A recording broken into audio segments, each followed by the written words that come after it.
जय माँ कोडगाड़ी। माँ कोडगाड़ी ज्योतिषी ज्ञान के इस चैनल में आप सभी का स्वागत है। इस अंक में हम बात करेंगे संतान सुख प्राप्ति की कुछ खास उपाय और संतान सुख हमें कब प्राप्त होगा। विवाह के पश्चात जब कोई भी जातक विवाह के सूत्र में बच जाता है तो विवाह का जो मुख्य उद्देश्य है वो होता है संतान प्राप्ति का, क्योंकि दोनों की शादी होने के पश्चात शादी का जो मुख्य उद्देश्य होता है वो होता है वंश में वृद्धि और अपना परिवार बनाना और अपना कुटुंब का होना। किसी भी जातक और जातिका की जब शादी होती है, शादी के पश्चात 1 साल 2 साल या 3 साल के अंतराल में अगर आपको संतान सुख की प्राप्ति हो जाती है तो बहुत अच्छा है। अगर आपकी शादी के 5 साल हो चुके हैं और अभी तक आपको संतान सुख की प्राप्ति नहीं हुई है तो ये एक चिंता का विषय होता है। कुंडली से कोई भी जो ज्योतिषी होते हैं, कुंडली देख कर पता लगाया जा सकता है कि आपको संतान सुख की प्राप्ति कब होगी। कुंडली में संतान सुख की प्राप्ति के लिए पंचम भाव का बलवान होना और उसका शुद्ध होना अति आवश्यक होता है। पंचम भाव कुंडली का जो होता है वो संतान का होता है और जो दूसरा भाव होता है वो कुटुंब का होता है। कुटुंब आपका तभी बनेगा जब आपकी संतान होगी। और कुंडली का दूसरा भाव और पंचम भाव और पंचम से पंचम नवम भाव और एकादश भाव का अच्छा होना और प्रबल होना और बलवान होना अति आवश्यक है, तभी आपको संतान सुख की प्राप्ति होती है। संतान सुख के लिए पंचम भाव में सौम्य ग्रह का होना भी अति आवश्यक है। अगर आपकी मेडिकल रिपोर्ट जो है वो सही है और आपके पति पत्नी में दोनों के ही आप शारीरिक रूप से आप स्वस्थ हैं और आपकी सभी मेडिकल रिपोर्टें जो हैं वो सही हैं, उसके पश्चात भी अगर आपकी संतान नहीं हो पा रही है तो हमें जो है किसी ज्योतिषी की शरण में चले जाना चाहिए, क्योंकि संतान सुख जो हमें मिलता है वो भी किस्मत से ही मिलता है। क्योंकि जिनकी संतानें नहीं होती हैं और जो संतान सुख से अभी तक वंचित हैं, उन्हीं को पता होता है कि संतान का सुख प्राप्त होना कितना सौभाग्य की बात होती है। अगर आपकी संतान आपकी नहीं हो पाती है तो आप जो है आप डॉक्टरों के चक्कर भी लगाते हैं और ज्योतिषी की चक्कर भी लगाते हैं। जो भी आपको जैसा उपाय बताते हैं आप उस उपाय को करते हैं, लेकिन उसके पश्चात भी अगर आपकी संतान नहीं हो रही है और मेडिकल रिपोर्टें भी आपकी पॉजिटिव हैं, उसके पश्चात भी अगर आपकी संतान नहीं हो रही तो एक विचारणीय विषय है। संतान पक्ष के लिए हम किसी भी को दोष नहीं दे सकते हैं, चाहे वह स्त्री हो या पुरुष हो। दोनों में से किसी में भी कुछ कमी हो सकती है और ये नहीं कहा जा सकता है कि स्त्री में ही कुछ कमी है या पुरुष में ही कुछ कमी है। पुरुष में भी कमी हो सकती है और स्त्री में भी कुछ कमी हो सकती है। तो ज्योतिषी एक ऐसा माध्यम है, अगर आपकी कुंडली बनी हुई है तो उससे ही पता लगाया जा सकता है कि आपको जो संतान सुख प्राप्त होगा वो किस समय होगा और आपको कौन से उपाय करने चाहिए। संतान की प्राप्ति के लिए दोनों को ही स्वस्थ होना और दोनों के ही कुंडली में पंचम भाव का बलवान होना अति आवश्यक है। कोई भी ज्योतिषी अगर आपकी एक्चुअल कुंडली बनी हुई है, आपकी डेट ऑफ बर्थ ओरिजिनल है, तो उससे बताया जा सकता है कि आपको संतान सुख की प्राप्ति कब हो। कभी कभी ऐसा होता है कि किसी भी जातक की पंचम भाव जो होता है वो संतान सुख का होता है।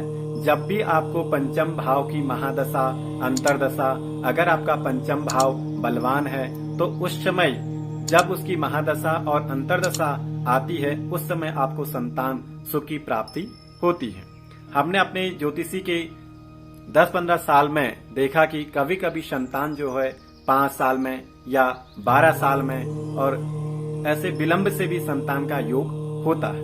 वो योग सिर्फ आपको कोई भी ज्योतिषी जो है आपकी कुंडली को देख करके ही बताया जा सकता है। कुंडली में जो है निसंतान का योग भी होता है, लेकिन हम यहाँ पर आपको अभी नहीं बता सकते हैं, क्योंकि बहुत से लोग जो हैं यहाँ पर निराश हो सकते हैं।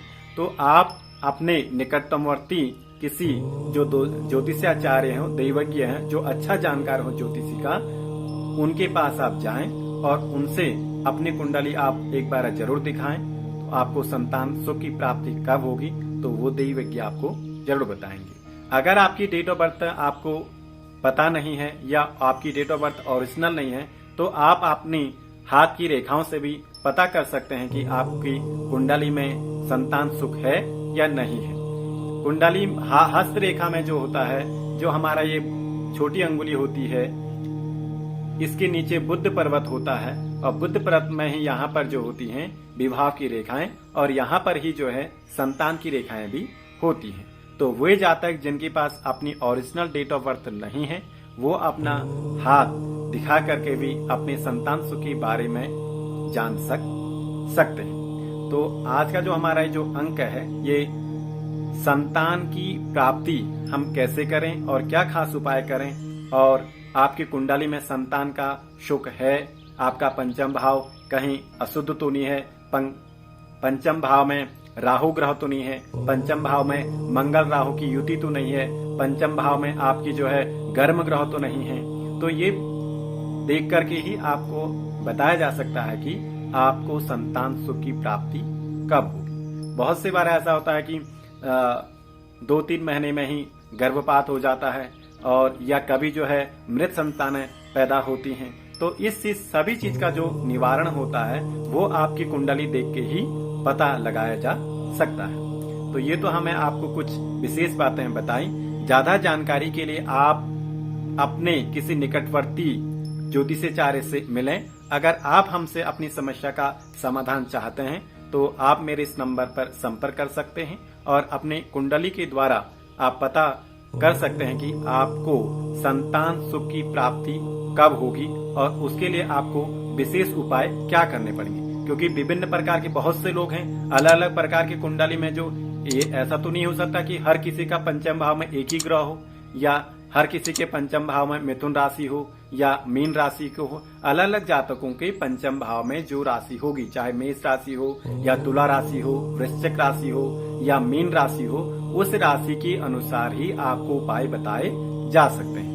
या आपका पंचम भाव अगर नीच का है तो उसका दान वग्रह करना पड़ेगा, या पंचम भाव में आपकी किस ग्रह की दृष्टि पड़ रही है। तो बहुत सी चीजें होती हैं कुंडली में जिससे आपको पता चल सकता है कि आपको संतान सुख की प्राप्ति कब होगी। ये तो कुछ बातें थी। आइए जानते हैं आप कुछ उपाय जिससे आपको संतान सुख की प्राप्ति जल्द हो सके। सर्वप्रथम पति और पत्नी दोनों ही जो है नियमित रूप से सूर्य भगवान को अर्घ्य दें। विशेष रूप से रविवार के दिन भगवान सूर्य नारायण की विशेष रूप से पूजा अर्चना करने से भी जो है संतान सुख की हमें जल्द ही प्राप्ति होती है। क्योंकि हमारे जो पुराण हैं उनमें भी बहुत सी ऐसी कथाएं प्रचलित हैं कि सूर्य भगवान की पूजा करने से जो है हमें संतान सुख की जल्दी से ही प्राप्ति होती है। क्योंकि महाभारत में भी कुंती ने जो है भगवान सूर्य नारायण की पूजा की थी तो उन्हें जो है पुत्र रत्न की प्राप्ति हुई थी। दूसरा उपाय, आप नियमित रूप से भगवान विष्णु की पूजा करें।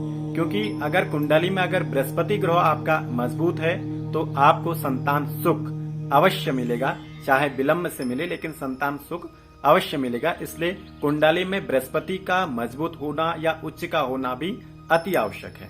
तो आप बृहस्पतिवार के दिन भगवान विष्णु की पूजा करें और केले की जड़ पे आप चने की दाल, 2 मुनकी और घी का दिया जलाएं। उससे भी आपको जल्द ही खुशखबरी मिलेगी। एक उपाय और जानते हैं, आप जो है कभी भी या विशेष रूप से अमावस्या के दिन किसी भी अनाथ आश्रम में जाएं, वहां बच्चों को खिलौने और कुछ खाने पीने की चीजें आप वहां दे सकते हैं। इससे भी आपको जल्दी ही संतान सुख की प्राप्ति होगी। और आप नियमित रूप से गायत्री मंत्र का जाप भी कर सकते हैं। और आप अगर महीने में 2 एकादशी की व्रत आते हैं, तो आप अगर जल्दी संतान सुख की प्राप्ति चाहते हैं तो आपको एकादशी का व्रत अवश्य करना चाहिए। इससे भी आपकी मनोकामना जल्दी ही पूर्ण होगी। और आप जो है महिलाएं जो हैं शुक्रवार के दिन और बृहस्पतिवार के दिन विशेष रूप से माँ तुलसी के, जो आपके घर में तुलसी का पेड़ है, वहां पर आप घी का दिया अवश्य जलाएं। इससे भी आपकी मनोकामना जल्दी ही पूर्ण होगी। और विशेष रूप से भगवान श्री कृष्ण की आप पूजा करें और संतान गोपाल मंत्र का आप जो है जप करें। और भगवान श्री कृष्ण की बाल स्वरूप लड्डू गोपाल की आप जितनी पूजा अर्चना करेंगे उतना ही आपको संतान सुख की जल्दी से प्राप्ति होगी। और पति पत्नी जहां भी रहते हैं उस कमरे में अपने भगवान श्री कृष्ण की बाल स्वरूप की फोटो अवश्य लगाएं। इससे भी आपको सकारात्मक परिणाम मिलते हैं। तो ये कुछ खास उपाय थे, लेकिन विशेष उपाय तो आपकी कुंडली को देख करके ही पता लगाया जा सकता है कि आपको संतान सुख की प्राप्ति कब होगी और संतान सुख में जो अड़चनें आ रही हैं उसको कैसे दूर किया जा सकता है।